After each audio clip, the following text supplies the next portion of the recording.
ಏನಿವತ್ತು ನಗರಸಭಾ ಕಮಿಷನರ್ನ ನಿಲ್ಲಿಸಿದ್ರು ಅನ್ನೋ ಒಂದು ವಿಡಿಯೋ ಎಲ್ಲ ವೈರಲ್ ಆಗ್ತಾ ಇದೆ.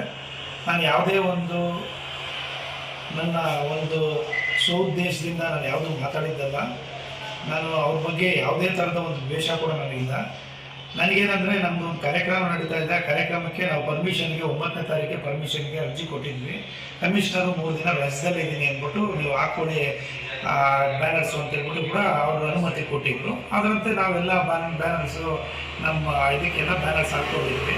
ಅದರಲ್ಲಿ ಏಕಾಏಕಿ ಬ್ಯಾನರ್ನ ತೆಗೆದಿದ್ದಾರೆ ಅಂತ ಹೇಳ್ಬಿಟ್ಟು ನನಗೆ ಹೇಳಿದಾಗ ನಾನು ಕಮಿಷನರ್ ಫೋನ್ ಮಾಡಿ ಈ ರೀತಿ ಯಾಕಮ್ಮ ಬ್ಯಾನರ್ ತೆಗೆದಿದ್ದೀರಿ, ನೀವೇ ಅಫಿಷಿಯಲ್ ಆಗಿ ಪರ್ಮಿಷನ್ ಕೊಟ್ಟಿದ್ದೀರಲ್ಲ ಅಂತ ಹೇಳಿದಾಗ ಅವರೆಲ್ಲ ಏನೋ ಸೆಂಟ್ರಲ್ ಏನೋ ರಸ್ತೆಗೆ ಏನೋ ಅಡ್ಡ ಇತ್ತು ಅನ್ನೋ ಥರ ಇದು ಮಾಡಿದ್ರು ಅಂತ ಹೇಳಿದ್ರು. ಅಲ್ಲಿ ಯಾವುದು ರಸ್ತೆಗೆ ಅಡ್ಡ ಇರಲಿಲ್ಲ, ಬ್ಯಾನರ್ಗಳೆಲ್ಲ ಸೈಡಲ್ಲೇ ಕಟ್ಟಿರ್ತಾರೆ, ಹಾಗಾಗಿ ಯಾವುದೇ ಥರದ ತೊಂದರೆ ಇಲ್ಲ ಅಂತ. ಲಾಸ್ಟ್ ಟೈಮ್ ಕಳೆದ ಬಾರಿ ಕೂಡ ನಮ್ಮದು CM DCM ಪ್ರೋಗ್ರಾಮ್ಸ್ ಇದ್ದಾಗ ಕೂಡ ಅದು ಬ್ಯಾನರ್ಸ್ ನಮಗೆ ಬಿಚ್ಚಿ ಬೇರೆ ಅವ್ರನ್ನ ಬ್ಯಾನರ್ಸ್ ಹಾಕಿದ್ರು. ಅದಕ್ಕೆ ನಿಮ್ಮ ಹತ್ರ ಪರ್ಮಿಷನ್ ತೊಗೊಂಡಾದ್ಮೇಲೆ ಕೂಡ ಈ ರೀತಿ ಮಾಡಿದ್ದೀರಾ, ನೀವು ಮಾಡ್ತಾ ಇರೋದು ಸರಿಯಲ್ಲ ಅಂದ್ಬಿಟ್ಟು ಹೇಳಿದ್ದೀನಿ. ಅದನ್ನು ಮಾತು ಬಂದು ವಿಡಿಯೋ ಯಾವುದೇ ಅವ್ರನ್ನ ಪರ್ಪಸ್ಸಾಗಿ ನಾನು ಬೈಬೇಕು ಅನ್ನೋದಾಗಲಿ ಯಾವುದೇ ಒಂದು ಉದ್ದೇಶ ಇಲ್ಲ. ಅವ್ರು ನನಗೂ ಒಂದು ಅಕ್ಕ ತಂಗಿ ಥರ, ಅವ್ರಿಗೆ ಯಾವುದೇ ಥರದ ಉದ್ದೇಶದಿಂದ ನಾನು ಮಾತಾಡಿಲ್ಲ. ನಾನು ಆ ಥರದ ವ್ಯಕ್ತಿನೂ ಅಲ್ಲ. ಹಾಗಾಗಿ ನನ್ನಿಂದ ನಾನು ಮಾತಾಡೋದ್ರಿಂದ ಏನಾದ್ರು ನೋವಾಗಿದ್ರೂ ಕೂಡ ಅವ್ರಿಗೆ ನನ್ನ ಕಡೆಯಿಂದ ಕ್ಷಮಿಸಿ ಅಂತಲೂ ಕೇಳ್ತಿದ್ದೀನಿ.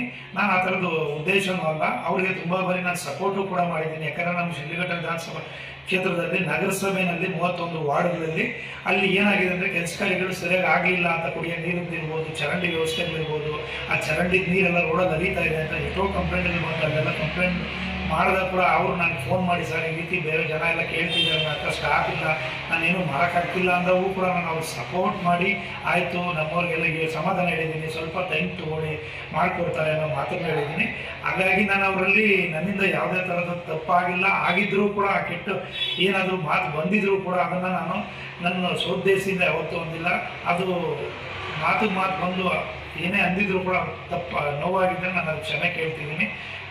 ಇನ್ನು ಯಾರು ಕೂಡ ಇದಕ್ಕೆ ಗೊಂದಲ ಪಡೋ ಇದು ಬೇಡ ಅನ್ನೋ ಮಾತನ್ನು ಕೂಡ ಹೇಳ್ತಿದ್ದೀನಿ. ಒಳ್ಳೆಯದಾಗಲಿ.